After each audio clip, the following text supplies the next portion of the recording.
welcome back to my YouTube channel. Today I'm going to be showing you 10 books that actually...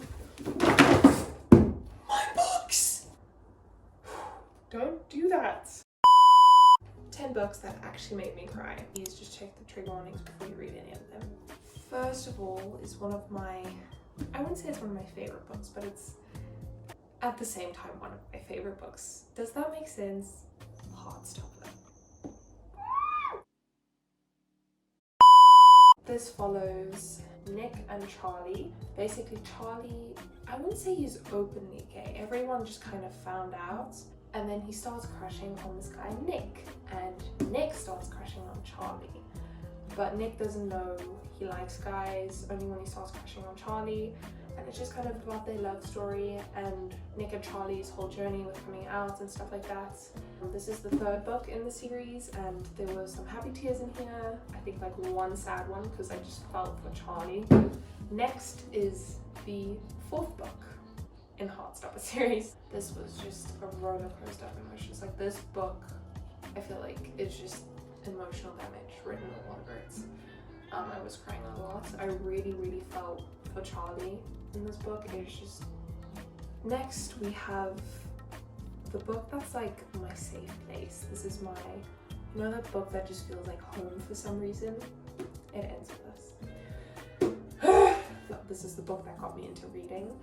This book is about Lily and she just lost her dad and she didn't have the best relationship with her dad because he abused her mother. And then she's on this roof just like looking over Boston and then this guy comes on the roof, of course, Ryle Kincaid.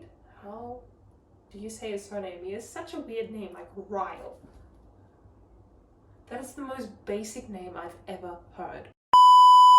And then I can't really tell you what the book is about because it's low-key a spoiler. Well, not even low-key, high-key a spoiler. But yeah, and then there's this thing in the book called Ellen Diaries, which it sounds cringe, I know. Basically, it's Lily's journals from when she was like 15-ish, 16, 15. Basically, she was a big fan of Ellen when she was younger and she would kind of like write in her journal, like she was writing letters to Ellen about like her day and stuff. And she met this guy, Atlas. And it's also kind of about their love story and I love Atlas so much. Like, it's so heartbreaking and so sad. And I think Colleen Hoover can't always write stories right, if that makes sense. Like there's one book about a girl that went to prison and I feel like she could have spoken about that more, you know, because that was a pretty big deal. But in this book I think she did that really well, about Lily's experience living in her household when she was a child, about Atlas's experiences, about Ryle's experiences, about people in her life. I just think she did really well in this book, which in other books she didn't do it as well. Next is actually the sequel to It Ends With Us. It's about Lily and Atlas. Here you get Lily and Atlas's point of view, so you learn more about Atlas and Atlas's past. It's just heartbreaking. I love some of the new characters in this book, like Theo, Josh. Next is another Coho book. I know there are like 4 Coho books here. This is November 9th. Basically, this is about Fallon, and she was in a fire when she was like 15. And then she meets this guy, Ben. They kind of start like having feelings for each other. They ended up decided they're gonna meet up every single November 9th for 6 years. I love how I said every single November 9th, like there's like multiple in a year. You read about the first November 9th and then you immediately skip to the second, so there's no like in between. Just when you learn about Ben's story, like close to the end, it's heartbreaking. Like what he went through is just so sad and I was crying like a decent amount. It's probably one of the books I've cried with the most, except for Heartstopper. It was just, I felt so sorry for him. Next is They Both Die at the End. Honestly, this book was not that great to me. I did still cry, but I think the idea was amazing, but it just wasn't done right. No offense, it was still a great book. Basically, it follows Matea and Rufus, and there's this thing called Deathcast. So in this universe, the day you die, Deathcast calls you at like 12 a.m. and says, hey, what's up? You're gonna die today. Live the rest of the day at its fullest, you know, stuff like that. Yeah, and then there's this app Last Friend for if you don't have someone to spend your last day with. and Rufus and Mateo found each other in the app and they started hanging out, and it's just about their last day, and then it's kind of also a romance between them, but the romance, there's not a lot of romance, to be honest. It's only like at the end probably.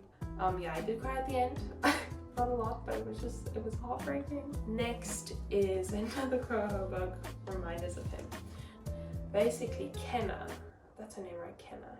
So Kenna went to prison for unaliving her boyfriend, well now ex-boyfriend. And yeah, she had a baby in prison and she didn't ever get to see the baby, and she's out of prison now and she's trying to get her baby. Along the way she meets this guy Ledger that used to be her ex-boyfriend's best friend, but she didn't know that and he doesn't know it's her, so they kind of like start liking each other, but then she finds out and then he finds out, and like it made me cry, definitely. It was just like, there was such sweet moments, like the moment with the turtle. Next is a book I actually don't have with me right now, I lent it to a friend, but it's 7 Husbands of Evelyn Hugo. 5 stars. Amazing book. I loved it so much. It's one of my favorite books. Basically, it's about Evelyn Hugo and kind of in a way Monique. Kind of, not really. Evelyn Hugo reached out to Monique and said, can you write a biography? Yeah, that's the right word, biography, right? And then you're kind of like reading the book. And yeah, then it's just about Evelyn Hugo, and it kind of plays off in 1950s. So it's about how women had to live in the 1950s. She was an actress, so it's kind of the behind the scenes of stuff like that. It's about her 7 husbands. Yeah, the ending just really got me. If you know what the ending is, that's the type of stuff that gets me. That's usually the stuff that makes me cry. That's why this book made me cry, and this book made me cry, and this book made me cry, and yeah. Next is the book I'm currently reading. This is the book that got me crying 14 pages in. 1,000 Boy Kisses. I can barely really tell you what this is about because I'm not that deep in. I'm at page 75, and apparently the rest of the book is also kind of sad, so I'm not excited for that. But yeah, those were the 10 books that made me cry. I hope you enjoyed this video. If you did, please like and subscribe, and I'll put a playlist in the cards of like my book videos if you are interested. And please let me know what other book videos you guys would like to see, because I actually really enjoy making book content. It's so fun.